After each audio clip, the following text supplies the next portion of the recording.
On the 17th of August, I left for Brazil on a 2.5-week mission trip.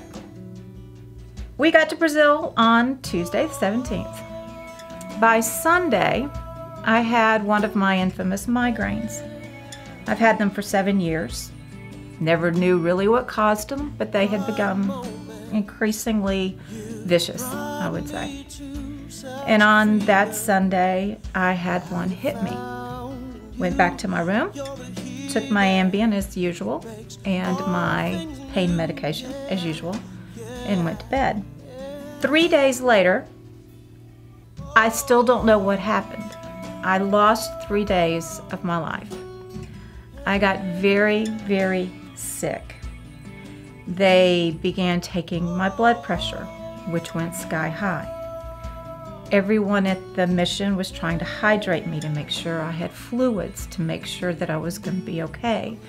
We had 3 nurses on the trip, and they took wonderful care of me, stayed in the room with me every night, checked my blood pressure every hour, tried to hydrate me. The director of the mission, Rick, has a brother, Dr. Danielle, who is a doctor in Brazil.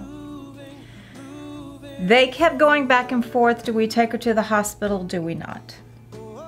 On that Wednesday, apparently it got bad enough that Kevin came down to my room, swooped me up in his arms, carried me up 3 flights of stairs to take me to the hospital.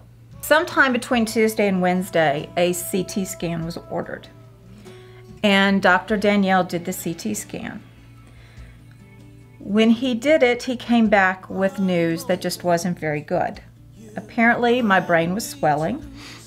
There was a lesion. There were blood clots. It was serious business. I'd never been this sick.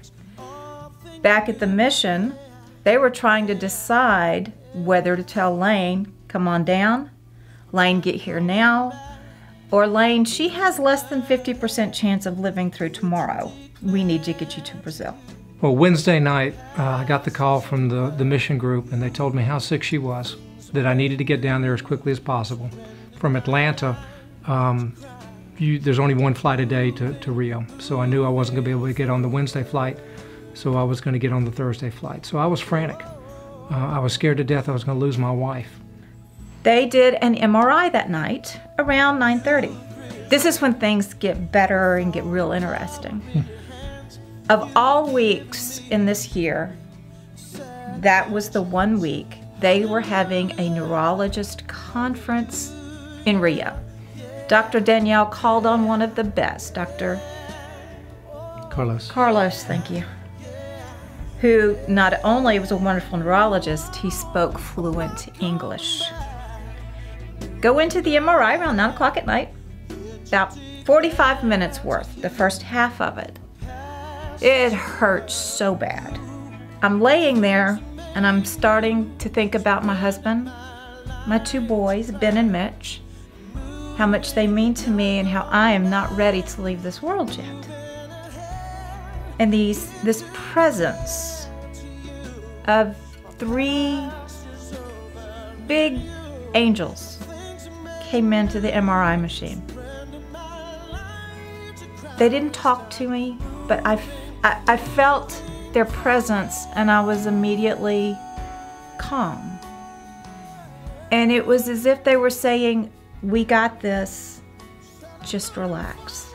At the end of that 45 minutes, they pushed me back out and I looked at one of the doctors and I said, doesn't look good, does it? He didn't say anything to me. Go back to the room, an hour later, here comes Dr. Carlos. He's shaking his head like this as he walks in. I'm like, oh no. He's like, no, because Natalyn said, I can't explain it.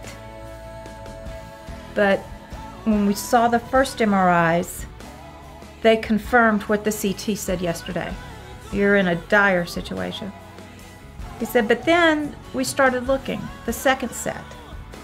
And with every picture, it got better and more clear.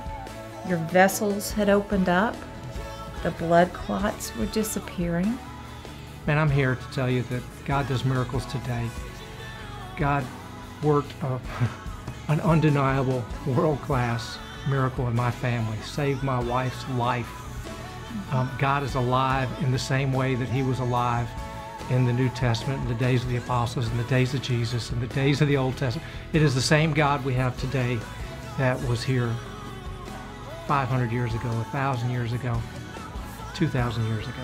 And it's the same miracles that he's working now that impact the kingdom, that impact people, that increase faith, that defeat Satan.